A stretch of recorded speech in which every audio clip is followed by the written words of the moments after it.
আমার ভাই বন্ধুগণ, অহংকারের জন্য বলছি না। চাঁদাবাজিতে আজ কারা সেরা? বিএনপি এখন তাদের দলের থেকে নিরাপত্তা পাওয়ার জন্য জামাত ইসলামী যোগ দিচ্ছে, কারণ নিজেরা মারামারি করে 5ই আগস্টের পর 200 জনকে হত্যা করেছে। আজ তার দলের কর্মী নিজের দলের কাছে নিরাপত্তা নাই, তারা দেশবাসীকে নিরাপত্তা দেওয়ার প্রশ্নই ওঠে না। যেখানে নাই বলেছে ভোট দেওয়ার কেউ নাই, ওনাদের বক্তব্যে যেখানে নাই, নাইয়ের উপরে আল্লাহ তাআলা তাদেরকে নাই করে আমাদেরকে ভূমিধস বিজয় দিয়েছেন। আর এই চাঁপাইনবাবগঞ্জে তারা বলেছেন মুখের কথায় 5 থেকে 6% আছে, তাহলে চাঁপাইনবাবগঞ্জে কেমন বিজয় হবে? উপস্থিত সম্মানিত ভাই বন্ধুগণ, ছাত্র জনতা, আমার সম্মানিত উপস্থিত মা বোনেরা, ভিন্ন ধর্মাবলম্বী যারা আছেন, সবাইকে অন্তঃস্থল থেকে শুরুতে সালাম জানাচ্ছি। আসসালামু আলাইকুম ওয়া রাহমাতুল্লাহি ওয়া বারাকাতুহু। ভিন্ন ধর্মাবলম্বী ভাই বোনেরা যারা আছেন, তাদেরকে অন্তঃস্থল থেকে মোবারকবাদ, শুভেচ্ছা জানাচ্ছি। আমার ভাই এবং বন্ধুগণ, ইসলামের সর্বপ্রথম হাবিলের ত্যাগ এবং কোরবানির মাধ্যমে যে যাত্রা শুরু হয়েছিল, তিনিও ছিলেন একজন যুবক। প্রিয় নবী মুহাম্মদুর রাসূলুল্লাহ সাল্লাল্লাহু আলাইহি ওয়াসাল্লাম সমাজ সংস্কার এবং শান্তি বিধানের জন্য যে নীতিমালা প্রণয়ন করে 5 দফার ভিত্তিতে সংগঠন তৈরি করেছিলেন হিলফুল ফুজুল, সেই সময়টিও ছিল রাসূল করিম সাল্লাল্লাহু আলাইহি ওয়াসাল্লামের যৌবনকাল। সিন্ধু বিজয় করেছেন মুহাম্মদ বিন কাসিম, তিনিও ছিলেন যৌবনের পৌতানায় একজন উদ্দীপ্ত মানুষ। স্পেন বিজয় করেছিলেন তারিক বিন জিয়াদ, তিনি ছিলেন যৌবনের তরঙ্গমালায় ভাসমান একজন যুবক। ইউসুফ আলাইহিস সালাম মিশরে আজিজের পরীক্ষায় উত্তীর্ণ হয়েছিলেন যিনি, তিনিও ছিলেন একজন যুবক। হযরত ইব্রাহিম আলাইহিস সালাম নমরুদের আগুনে জ্বলে ঈমানের পরীক্ষায় যিনি উত্তীর্ণ হয়েছিলেন, তিনিও ছিলেন একজন যুবক। যারা তরুণেরা, যুবকেরা হাজির হয়েছে, আমাদের সামনে ইব্রাহিম আলাইহিস সালামের উদাহরণ আছে, আমাদের সামনে ইউসুফ আলাইহিস সালামের উদাহরণ আছে, আমাদের সামনে তারিক বিন জিয়াদ ইবনে কাসিমের উদাহরণ আছে, আমাদের সামনে এই চাঁপাইনবাবগঞ্জের সেই কোরআনের ঘটনা 11ই মে যারা শহীদ হয়েছেন তাদের ঘটনা আছে। এই চাঁপাইনবাবগঞ্জে তরুণ যুবকদেরকে পরাজিত করা যাবে না। আমার ভাই এবং বন্ধুগণ,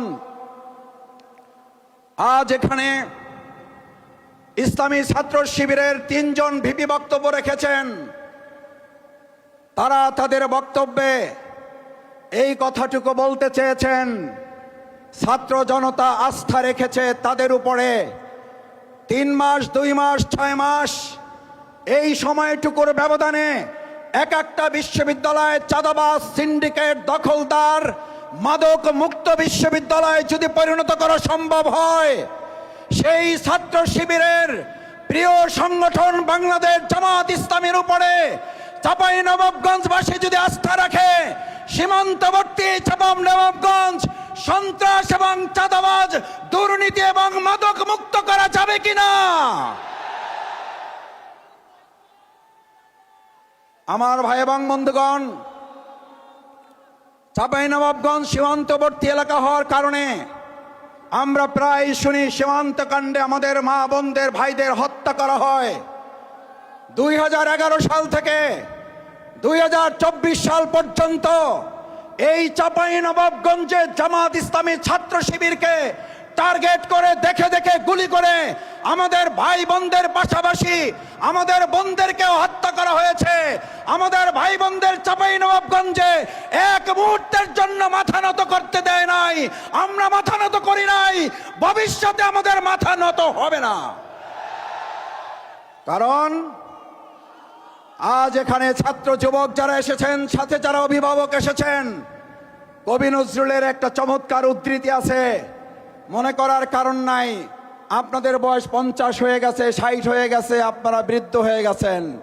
কবি নজরুল বলেছিলেন, বার্ধক্যের আড়ালে যৌবন উকি মারে, আমাদের বার্ধক্যের যারা এখানে এসেছেন তারাও যৌবনের উকিমানা বয়স নিয়ে এসেছেন।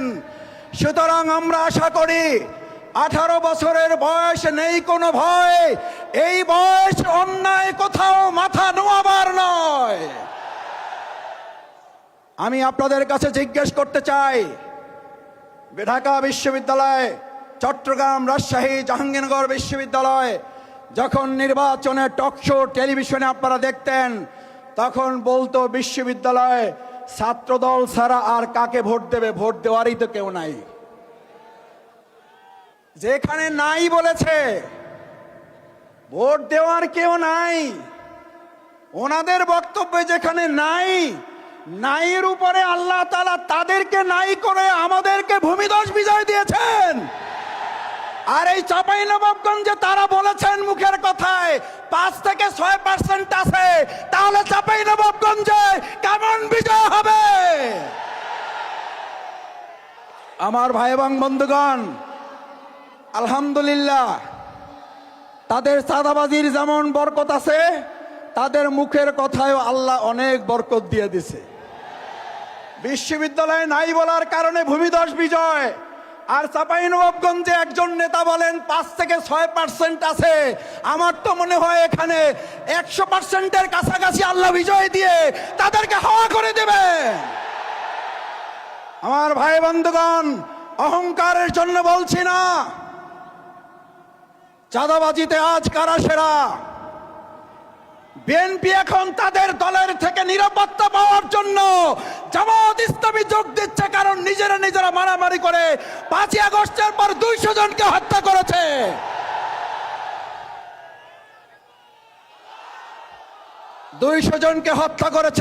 নিজেরা।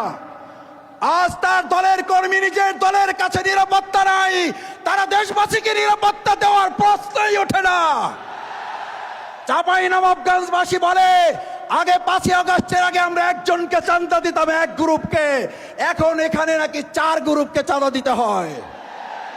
আমার ভাই এবং বন্ধুগণ, 4 গ্রুপে চাঁদা বন্ধ করতে হলে নুরুল ইসলাম বুলবুল, ডক্টর মিজানুর রহমান, ডক্টর কেরামত আলীর দাঁড়িপাল্লা বিজয়ের জন্য আজ থেকে রাজপথে মা বোনেরা ভাইয়েরা নেমে বিজয় নিয়ে আসতে পারবেন। সংগ্রামী ভাই এবং বন্ধুগণ, আসুন বাংলাদেশ জামাত ইসলামী একটা ইনসাফপূর্ণ রাষ্ট্র বিনির্মাণের জন্য আমার যে মা বোনদের হযরত সুমাইয়া রাদিয়াল্লাহু তাআলা আনহার মতো জীবন বাজি রেখেছেন, আয়েশা রাদিয়াল্লাহু তাআলা আনহার মতো সাহাবীদের সাথে যুদ্ধের ময়দানে পানি দিয়ে এবং তাদেরকে চিকিৎসা দিয়ে সহযোগিতা করেছেন, আজকের এই ভোটের যুদ্ধেও আমি আজ থেকে লক্ষ্য করেছি আমাদের ভাইদের তুলনায় আমাদের মা বোনেরা অগ্রণী ভূমিকা রেখেছে। ইনশাল্লাহ তাদের অগ্রযাত্রা রোধ করা যাবে না। আসুন সেই অগ্রযাত্রায় ভাই বোন, হিন্দু, বৌদ্ধ, মুসলিম, খ্রিস্টান, কৃষক, শ্রমিক, মজুর, সাংবাদিক, সাহিত্যিক, বুদ্ধিজীবী ঐক্য জোট বেঁধে এবারের স্লোগান, সবাই মিলে বেঁধেছে জোট, ভাই বোনেরা বেঁধেছে জোট। আসসালামু আলাইকুম রহমতুল্লাহ।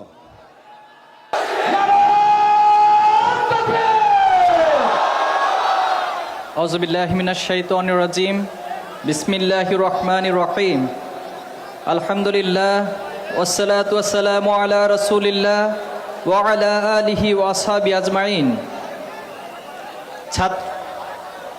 বাংলাদেশের ঐতিহ্যবাহী জেলা চাঁপাইনবাবগঞ্জের নবাবগঞ্জ সরকারি মাঠে আয়োজিত ছাত্র ও যুব উৎসবের সম্মানিত সভাপতি, সম্মানিত প্রধান অতিথি, বাংলাদেশ ইসলামী ছাত্র শিবিরের সাবেক কেন্দ্রীয় সভাপতি, বাংলাদেশ জামাত ইসলামী ঢাকা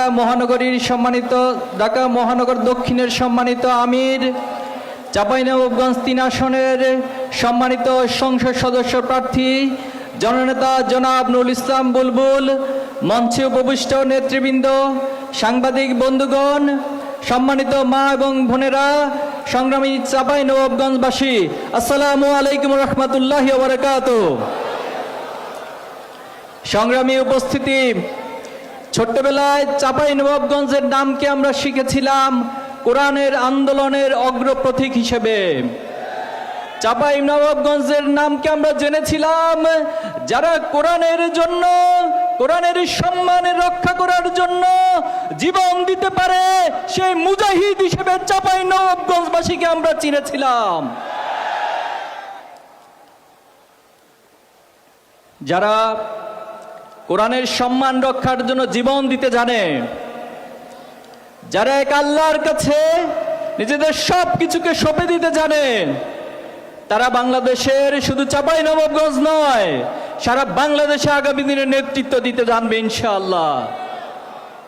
সংগ্রামী উপস্থিতি, আজকের এই ঐতিহাসিক ছাত্র ও যুব সমাবেশে আমরা যখন দাঁড়িয়ে আছি, আমাদের মনে পড়ছে 2024 সালের জুলাই এবং আগস্টে যে নির্মম নিষ্ঠুরতা বাংলাদেশের ছাত্র সমাজ, ছাত্র জনতার উপর খুনি হাসিনা চালিয়েছিল, সে দৃশ্য এখনো আমাদের সামনে ভাসছে।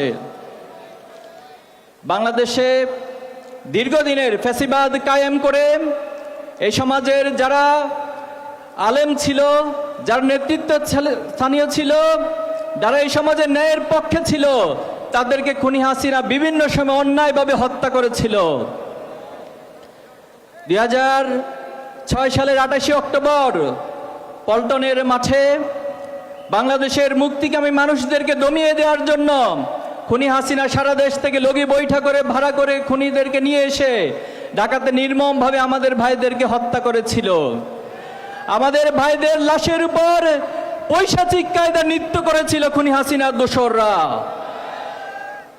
আমরা দেখেছিলাম একটি পাতানো নির্বাচনের মধ্য দিয়ে হাসিনা ক্ষমতায় এসে বাংলাদেশকে স্বাধীনতা সার্বভৌমত্বকে স্তম্ভিত করে দেওয়ার জন্য আমাদের সবচেয়ে চৌকুশ সেনা অফিসারদেরকে হত্যা করেছিল। তারা আমাদের দেশ থেকে ইসলাম শূন্য করার জন্য শাপলা চত্বরে রাতের আধারে আলেম ওলামাদেরকে হত্যা করেছিল। বাংলাদেশের প্রতি